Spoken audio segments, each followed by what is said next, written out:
திரு ஏமச்சந்தர் திரு மோகன் அவருடைய மகனுமான மணமகன் திரு மனோஜ் அவர்களுக்கு நடைபெறக்கூடிய இந்த மணவிழா நிகழ்ச்சியில் பங்கேற்று மணவிழா நிகழ்ச்சிக்கு தலைமையேற்று அதே நேரத்தில் மணக்கோலம் கொண்டிருக்கக்கூடிய மணமக்களுக்கு மணவிழாவை நடத்தி வைத்து மணமக்களை வாழ்த்தக்கூடிய ஒரு சிறப்பான வாய்ப்பு எனக்கு கிடைத்திருக்கிறது. வரவேற்புரையாற்றிருக்கக்கூடிய தம்பி உதயநிதி குறிப்பிட்டதை போல இது எங்கள் குடும்பம் என்று சொல்வதா, கழக குடும்பம் என்று சொல்வதா, ஒட்டுமொத்தமாக சொன்னால் நமது குடும்பம் என்ற நிலையிலே தான் இந்த மணவிழா நிகழ்ச்சி நடைபெற்றுக் கொண்டிருக்கிறது. உங்களுக்கெல்லாம் நன்றாக தெரியும்,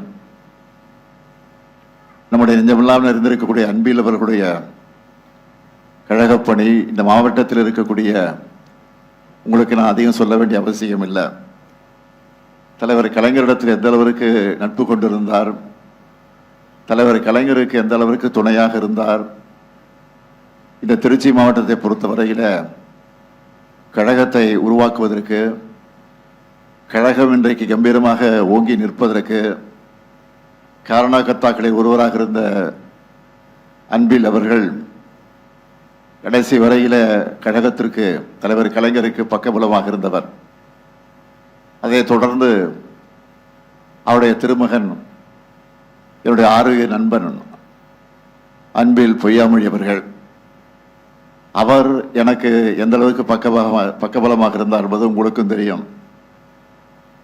ஆக ஒரு உற்ற நண்பனாக மட்டுமல்ல, என்னுடைய வாழ்வில் ஏற்பட்டிருக்கக்கூடிய பல்வேறு வளர்ச்சிக்கு காரணகர்த்தாக்களில் ஒருவராக இருந்தவர் நம்முடைய அன்பில் பொய்யாமொழி அவர்கள்.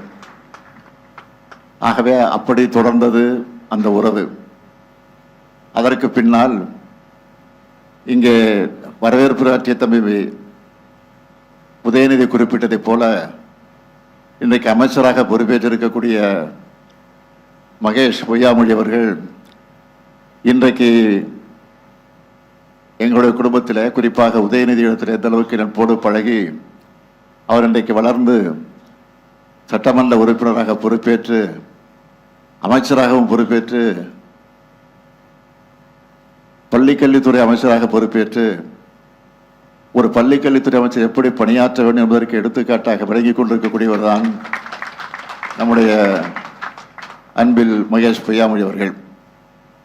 சட்டமன்றத்தில் உரையாற்றினாலும் சரி, பல்வேறு நிகழ்ச்சிகளில் கலந்து கொண்டு உரையாற்றினாலும் சரி, எந்த புள்ளி பொருளையும் கையிலே வைத்துக் கொள்ளாமல் எதையும் படபடவென்று கம்ப்யூட்டரை போல பேசக்கூடிய ஆற்றலை பெற்றவர் நம்முடைய அன்பில் மகேஷ் பொய்யாமொழி அவர்கள். அவரை பார்த்து எல்லோரும் பாராட்டுகிற போது அவருடைய தந்தை என்னுடைய அருமை நண்பர் பொய்யாமொழி எந்த அளவுக்கு சந்தோஷப்படுவாரோ அதை விட அதிகமாக நான் சந்தோஷப்பட்டிருக்கிறேன், இப்பொழுது சந்தோஷப்பட்டுக் கொண்டிருக்கிறேன். ஆக இது இப்படி தொடர்ந்து இன்னும் அது அன்பிலோடு முடியல, தலைவர் கலைஞரோடு முடியல, என்னோடு முடியல, நம்முடைய அன்பில் பொய்யாமொழியோட முடியாது. அதே போல நம்முடைய உதயநிதி மகேஷோட முடிய போவதில்லை. உதயநிதியுடைய மகன் இன்பனாக இருந்தாலும் சரி, மகேஷுடைய மகன் இனியனாக இருந்தாலும் சரி, அவருடைய நட்பும் இன்றைக்கு தொடர்ந்து கொண்டிருக்கிறது. ஆக வாழையடி வாழையாக இந்த நட்பு தொடர்ந்து கொண்டிருக்கிறது என்பது உங்களுக்கு எல்லாம் நன்றாக தெரியும். இந்த மணவிழா நிகழ்ச்சிக்கு எந்த சூழ்நிலை நான் வந்திருக்கேன் என்பது உங்களுக்கும் தெரியும்.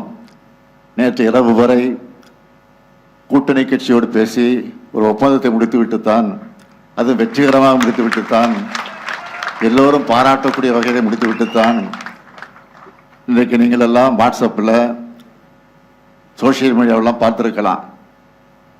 அந்த ஒப்பந்தத்தை முடித்துவிட்டு காரில் ஏறுகிற போது கையை எடுத்துட்டு அவருடைய சொல்லி எடுத்து அந்த ஆக்ஷனோடு நான் ஏறிய காட்சியை பார்த்துருப்பீங்க. அதை நான் திட்டமிட்டு செஞ்சது இல்லை. இதை காரில் ஏற வருகிற போது அங்கே எதிரில் நின்று கொண்டு இருக்கக்கூடிய பத்திரிகை நம்பெல்லாம் பார்த்து என்ன முடிஞ்சிச்சான்னு கேட்டாங்க. முடிஞ்சிருச்சுன்னு சொன்ன, அவ்வளோதான். அது இன்றைக்கு ஒரே வைரலாகி எல்லாம் முடிஞ்சிச்சு, ஆல் ஃபினிஷ் அப்படின்னு சொல்கிற மாதிரி இன்றைக்கு அந்த காட்சிகள் எல்லாம் வெளியாகி கொண்டிருக்கிறது. அதையெல்லாம் நீங்கள் பார்த்திருப்பீர்கள். ஆகவே அந்த மகிழ்ச்சியோடு தான் வந்திருக்கிறேன். அது மட்டும் இல்லை, இந்த திருமணத்தை முடித்துவிட்டு ராஜ்யசபாவுக்கு வேட்பாளராக நாம் 2 பேர் அறிவித்திருக்கிறோம். கூட்டணி கட்சிக்கு 2 பேருக்கு கொடுத்திருக்கிறோம், 2 இடங்களை கொடுத்திருக்கிறோம். அந்த 4 பேரும் சரியாக 12 மணி அளவில் சென்னையில் வேட்புமனு தாக்கல் செய்ய இருக்கிறார்கள். இன்றுதான் கடைசி நாள். நான் வந்தே தீர வேண்டும் என்று அவர் கட்டளையிட்டிருக்கிறார்கள். நாம் வழக்கமாக செல்வது உண்டு. அவை இதை முடிச்சுட்டு உடனடியாக நான் செல்ல வேண்டிய சூழ்நிலை இருக்கிற காரணத்தினால்தான் வேகமாக வந்து வேகமாக திருமணத்தை முடித்து வைத்துவிட்டு நான் செல்லவிருக்கிறேன். ஆகவே நான் நேரத்தை அன்போடு கேட்டுக்கொள்ள விரும்புவது, இந்த திருமணம் நீங்கள் கூட நம்முடைய தம்பி உதயநிதி பேசுகிறவர் சொன்னார், இது காதல் திருமணம் என்பது என்று நானும் கேள்விப்பட்டேன். அது மட்டும் இல்லை, இந்த திருமணத்தை நடத்துவதற்கு பெண்ணினுடைய தாயார் சுகி என்கிற எழிலரசி ஒத்துக்கொள்ளவே இல்லையா கடைசி வரைக்கும். அதுவும் நான் கேள்விப்பட்டேன். கடைசி வரைக்கும் ஒத்துக்கல. ரொம்ப பிடிவாதக்காராக இருக்கக்கூடியவர் சுகி அவர்கள் எனக்கு நன்றாக தெரியும். அவங்க வீட்டில் ரொம்ப பிடிவாத யாருன்னு கேட்டிங்கன்னா சுகியை தான் சொல்ல முடியும். ஏற்கனவே அவருடைய தம்பி சின்ன உதயா என்று சொல்லக்கூடிய உதயன், அவருக்கும் காதல் திருமணம் தான், அதுக்கும் ஒத்துக்கொள்ளலை. ஆனால் இதுக்கும் ஒத்துக்கொள்ளலை. கடைசியாக ஒத்துக்கொள்ளலைன்னு சொன்னாலும் நாங்களெல்லாம் சொன்னால் கேட்டுக்கொள்வார்கள். செந்தாமரை எப்படி பெண்ணாக இருக்கிறாரோ அதே போல சுகி என்கிற இளவரசி எனக்கு ஒரு பெண்ணாக இருந்து கொண்டிருக்கக்கூடியவர். அது மட்டும் இல்லை, என்னுடைய மகள் செந்தாமரையும் சுகியும் இன்றைக்கு ரொம்ப நட்போடு பல்வேறு தொழில்களில் கூட பார்ட்னராக இருந்து கொண்டு பணியாற்றி கொண்டிருக்கிறார்கள். ஆக அந்த அளவுக்கு நட்போடு இந்த குடும்பம் இன்றைக்கு அந்த இல்லத்தில் நடைபெறக்கூடிய இந்த மணவிழா நிகழ்ச்சியில் பங்கேற்ற நேரத்தில் உள்ளபடியே நான் பெருமைப்படுகிறேன், மகிழ்ச்சி அடைகிறேன். ஆகவே பொய்யாமொழி இருந்து இந்த விழாவை நடத்துகிற போது இந்த அளவுக்கு மகிழ்ச்சி அடைவாரோ அதை விட பன்மடங்கு மகிழ்ச்சியை நான் அடைந்து கொண்டிருக்கிறேன் என்பதை மாத்திரம் எடுத்து சொல்லி, மணக்கோலம் கொண்டிருக்கக்கூடிய மணமக்கள் பல்லாண்டு காலம் எல்லா நன்மையும் பெற்று சிறப்போடு வாழ வேண்டும். புரட்சி கவிஞர் பாரதிதாசன் எடுத்து சொல்லி இருக்கக்கூடிய வீட்டிற்கு விளக்காய் நாட்டிற்கு தொண்டராய் வாழுங்கள் வாழுங்கள் வாழுங்கள் என்று வாழ்த்தி விடைபெறுகிறேன். நன்றி, வணக்கம்.